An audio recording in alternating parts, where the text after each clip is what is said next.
Welcome back to another episode of Let Love Be Your Guide. And my name is your host, Dominique Chantel, and I will be guiding you through this wonderful experience today. Today, family, I have none other than the Dr. Thomas Jordan. Let me just let you know who he is briefly, okay? He is a clinical psychologist and psychoanalyst has a private practice in New York City. He is on the faculty of NYU's postdoctoral program in psychoanalysis. He's the author of Learn to Love, a guide to healing your disappointing love life, and he is founder of the LoveLifeLearningCenter.com. Dr. Jordan has been specializing in treating unhealthy love lives and has been studying them for over 30 years. So, Dr. Thomas Jordan, welcome to the show. I'm so glad to have you. Thank you for inviting me, Dominique. My pleasure. You're welcome. And so today's episode, we are going to be talking about your book that you released, and it's called Learn to Love, a guide to healing your disappointing love life.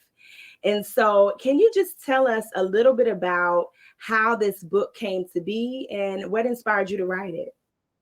Well, it came to be for two reasons. One is over the 30 years I've been working as a clinical psychologist, I've seen a number of people come through my office with love life difficulties and either causing their distress or as a byproduct of it. And I've noticed a lot of repetition, people having the same kind of difficulties over and over again in multiple love relationships, not really aware of why that was happening. So it became an important area of research, clinical research for me. So I started collecting information, started seeing patterns. So I thought it'd be important to put it in a book that people could read, that would be like a guidebook that they could use to start to become conscious of what these patterns were and how they affect their love lives. The other reason is I changed my own love life in the way I Oh, describe in the book in chapter 5. I use myself as a case study, so to speak, a little simpler than yes. getting other people to give me permission and so on and so on. So Right, um, right. I grew up in a family where my mother taught me that eligible women were dependent, controlling, and self-centered. And Oh, wow. I proceeded to find people with those qualities, and it was so powerful what I had learned from her that I even imagined those qualities were there when they weren't. So that's how powerful it was. So in my personal therapy experience back in the 90s, I made some changes, became aware of what I had learned, worked on unlearning, which I'm going to talk about today with you, unlearning what I had learned and moving my love life in a healthier direction. And I met my wife, Victoria, and I've been married for close to 30 years. Wow. That is so amazing. I think your book is just great because of the climate that we're living in right now. Everybody's searching for love.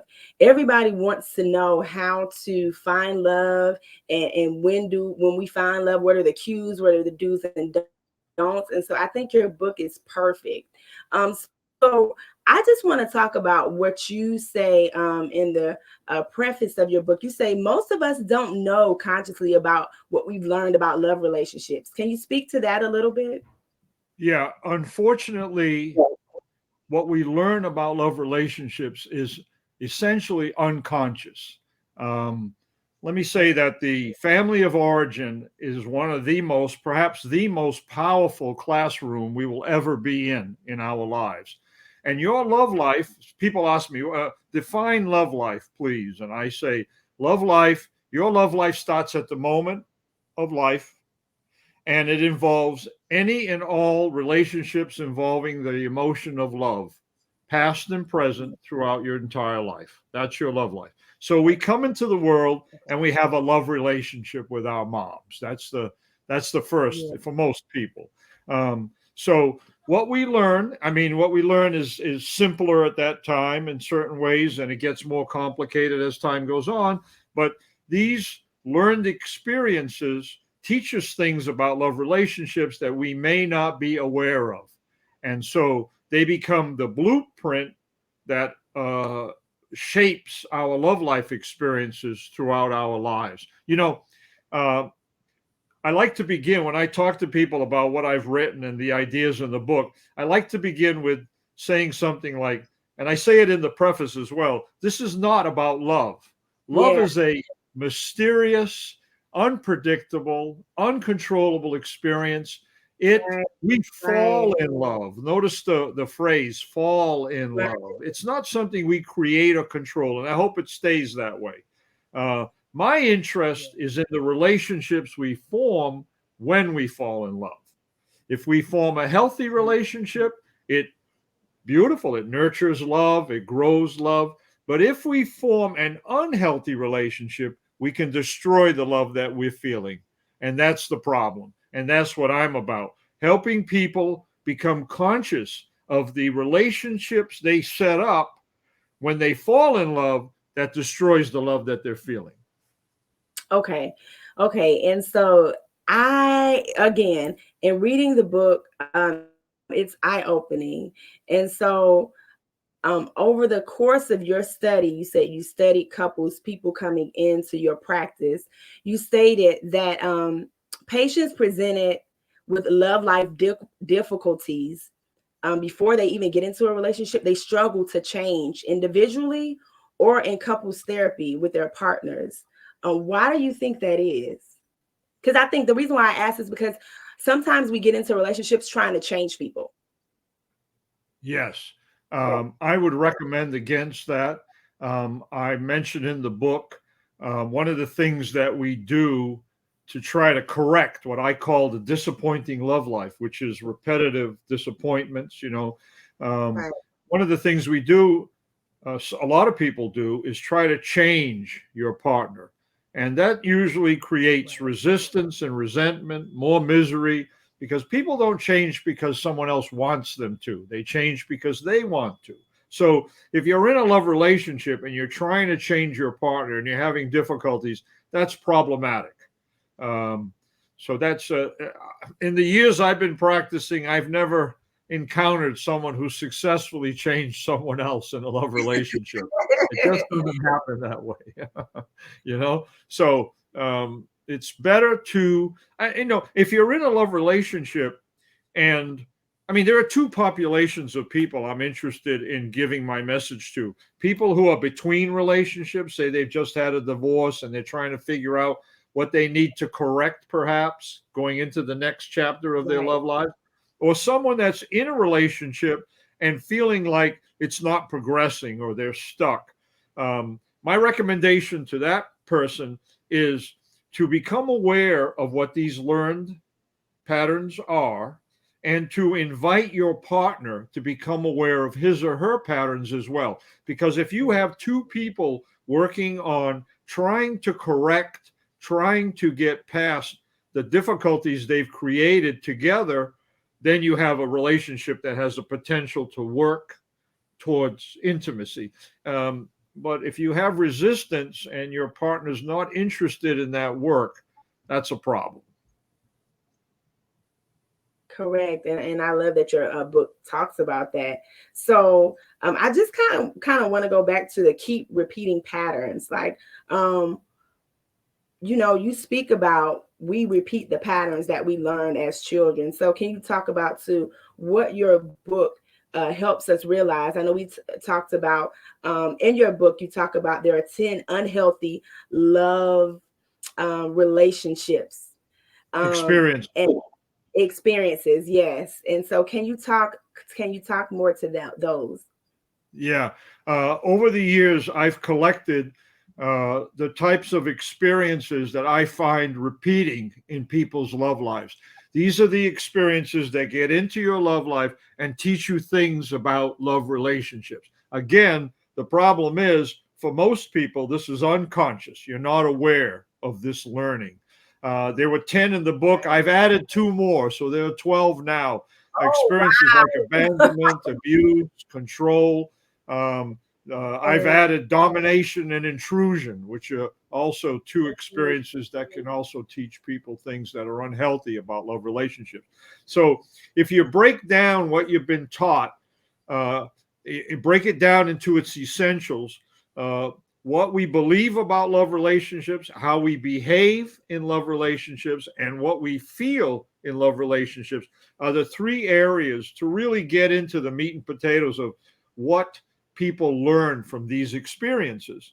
For example, if you've unfortunately had an experience of abandonment growing up, and I unfortunately see a number of people who come to treatment in order to get out from under the effects of that experience early in life. Say one or the other parent left before the child was, in need of the parent. So um, what happens is that experience of abandonment can teach people to, in adulthood, find partners who can't commit, find Mm, unavailable partners, find partners who abandon. So, what happens when you look at it closely is you discover people have beliefs that support that. Like some people believe all men cheat, all men are dishonest, all men abandon. I mean, these general statements in the back of the mind are important to bring forward right. because they help the person see, look, how come I believe this? And these beliefs are powerful. They can influence how we behave, for example, in a love relationship. And the behavior is important. For example, a person exposed to abandonment when they were young might abandon their partners, almost as Yeah. if it's just a familiar, by the way, the root of that is family, a familiar pattern. Mm, Or you can find partners that abandon you. So you're always looking for and ending up, one time I had a funny moment with a patient, a woman in her 50s. It's a long time ago, but I remember it very well. She was uh, done with an alcoholic husband. She divorced two men who had alcohol problems, and she was living as a single woman now in her 50s, getting comfortable with her individuality and so on. And she grew up in a home with an alcoholic father and an alcoholic brother, and these were the type of men she was gravitating towards. So we were trying to fix that, and I had a funny moment with her where I said, if I had a party, not a drop of alcohol, and I invited 50 men and one woman, and you were the only woman, and one of those men was an alcoholic, would you be talking to him by the end of the night? And she started laughing. She goes, I got radar for guys like that. I remember her putting her fingers up like this. And I said, wow, isn't that's like a mysterious thing? But that's the result of the kind of learning I'm talking about. When learning takes place unconsciously and we're not aware of it, mhm. it sits in the back of our minds in what I call in the book the psychological love life. The psychological love Right. life is the place in our minds that where these learned experiences sit. They're in the background. They're informing, they're shaping our love life experiences, what we expect, how we act. Abandonment, to complete the example, abandonment can create feelings of loss over and over and over and over until people reach, and I talk about this also in the book, a state of resignation, unfortunately. And Mhm. resignation is when Yes. you reach the point where the hell with love, it's too painful, same things. There's only abandoning men out there, or there's only cheating men out there. Like, I'm not aware that I'm only finding these people because that's what's familiar. And now I'm at the point where I think that's all that's out there. Yeah, so that's what I want to talk about, the psychological love life. So again, you list like the 10 unhealthy love relationships, which you said you added two more. So that's amazing. And you relate them to a feeling. So basically, unconsciously, we're attaching ourselves to feelings that we've learned in our childhood or in our past. So how did you take and associate the feeling with the actual the unhealthy love relationship? Because I think that's the disconnection. People are like, okay, why do I keep being attracted to the same person? You know, Yeah. Well, I think the answer is in the word familiar. Familiarity is a very powerful idea. What that means is that we grow up with something, we witness it. For example, you see the way your patient, not patients, but parents relate to each other. The way they relate to you gives you information about relationships, the way they relate to each other. We can even be taught sometimes by the elders in our family telling you what type of person to love, or giving you examples of what a good love relationship should be. So we're really bringing in all of this learning, and it consists of a familiarity. So we human beings gravitate towards what's familiar. That's what we do, especially when we're not conscious. So in the book, the second half of the book, I talk about the good news, which is the unlearning method.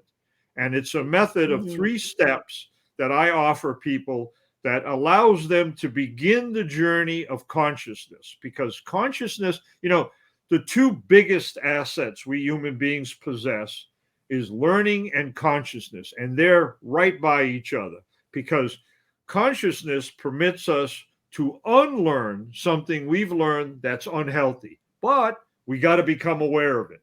And it's very tragic when you're not aware of something you've learned that's unhealthy. Very tragic, because that learning can consume your entire love life. And that's a problem. That's a real big problem. I write blog posts, in my website, lovelifelearningcenter.com, where I try to have like an online library. There's over 300 articles there for people to get information about how they should handle a love life problem or another. And every once in a while, I write a post that gets some attention, a lot of attention, a lot of commentary, which I read and learn from. So I wrote a post a while ago, how to live without love in your life. Boy, oh boy, what a tsunami of commentary I got. I even changed the post twice because I learned some things from the commentary. But I discovered Yeah. in that commentary that there were so many people out there that had reached a point of resignation, good-hearted people with a desire for love in their lives, but are disappointed because of multiple disappointments, creating similar problems in their love life, reaching the point where I'm sick of being hurt. I don't want to be hurt anymore. So that's how I would answer your question. I think becoming aware of what's familiar. And what's interesting? I've had people in my practice, right, get into the unlearning method. Well, let me tell you what the steps are first before I give you more examples. The 3 steps of the unlearning method are identifying these experiences, these 10, 12 experiences that you've been exposed to, and what they've taught you. Okay. Once you have an image of that, and I wrote the book to help people put together a beginning understanding of what they might have learned. So there's places to write in stuff and use it as a guidebook. So once you have a general sense of what experiences have I had that have gotten into my love life, and what has it taught me that's unhealthy, then you go to step 2.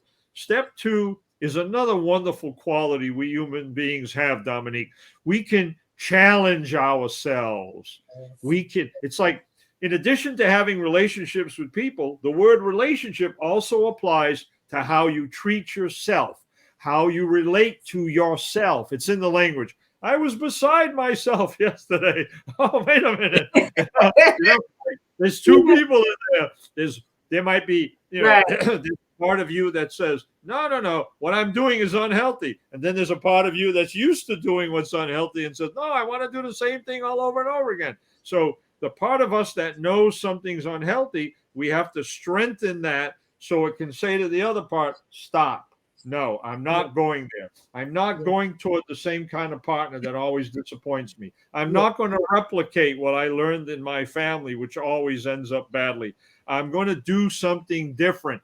Here's a key word. I'm going to do something unfamiliar. Yeah. Unfamiliar. Okay. So people. Sorry. So I have to. Go ahead.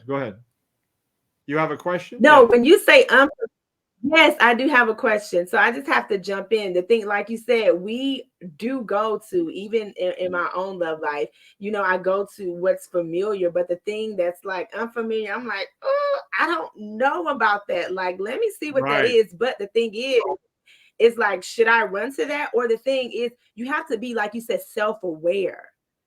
Right. And yes. So let's talk about the unfamiliar. Once you've challenged yourself and you know what these repeating, replicating patterns are, Right. Your challenge is going to take it out of the closet, make it conscious. You're shining a big light on it, right? That's step two. Right. Step three is the correction. The correction comes when, and I like to use the opposite.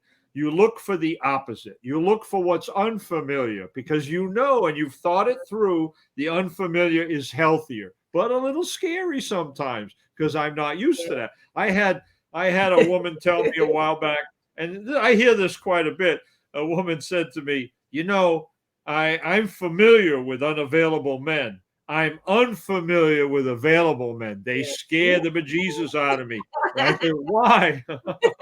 And Those are the the ones you should be question running why to. is a good one because people can then. She started thinking, I don't know. I don't know what to do with a man like that. What do I do? He's available.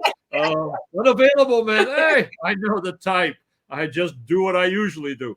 But available man, I have to learn a new way of relating to this type of person and so on. So that's where the growth takes place. So those are the three steps: identify, challenge, and correct. Great, great. I just want to just roll back, just go back just a little, because in your book, you talk about in a loving relationship, there being vulnerability. And I think sometimes we use self preservation, which you also talk about. And we have to know that anytime that we expose ourselves to love, we're going to get hurt.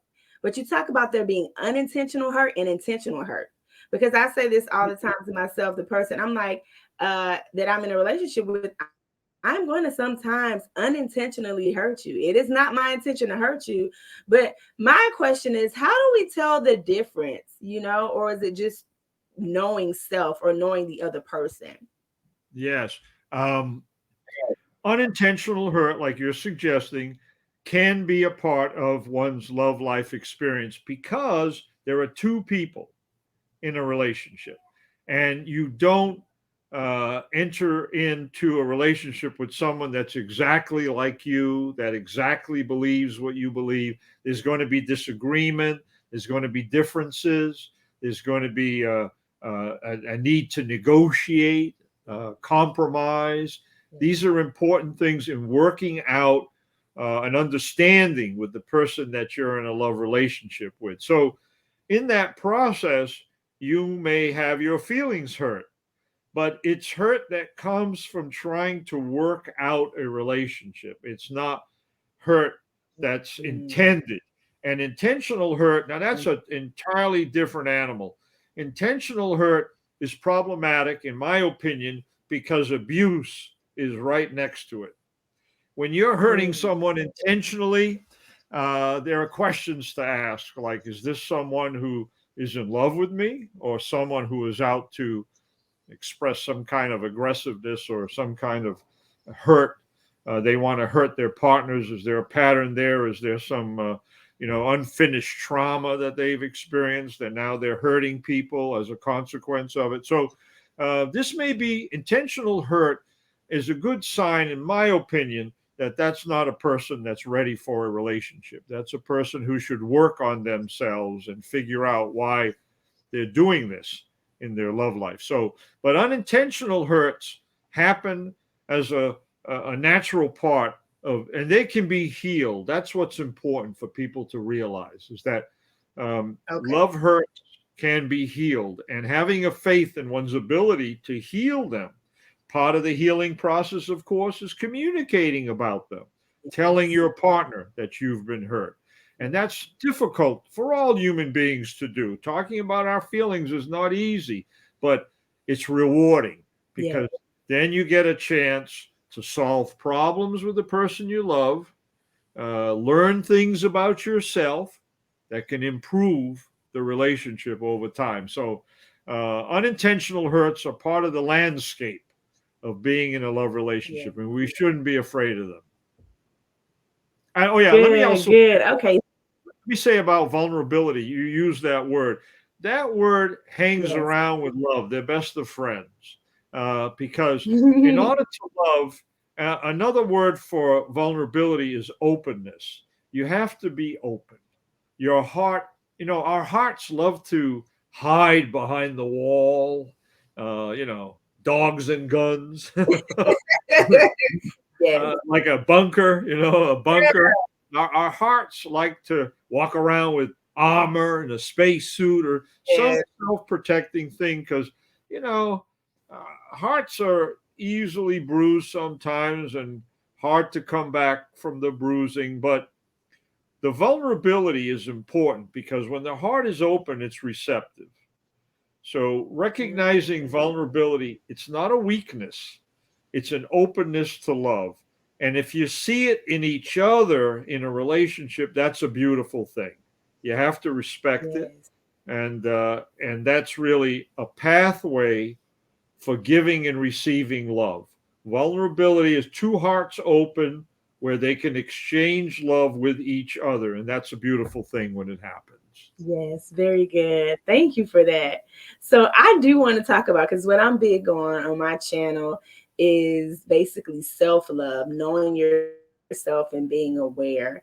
And I know you talked about in the beginning of your book how a dear friend of yours taught a love class. I truly believe now, Dr. Jordan, that if we would focus on ourselves first, learning to love ourselves first, and learning to also like heal those patterns that we are, like you said, are unconsciously have learned, I believe it will equip us to become better in our relationships.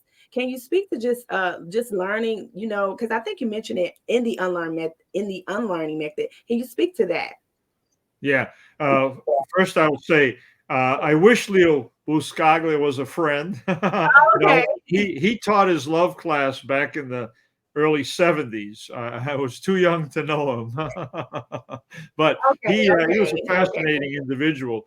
I think it was University of Southern California where one of his students committed Very suicide, and I believe it was because of a love life issue. So he taught he went to the administration. They had a lot of doubts about it. Finally, taught it. No credit, but they gave him a classroom. 100 students, 4 years in a row, standing room only.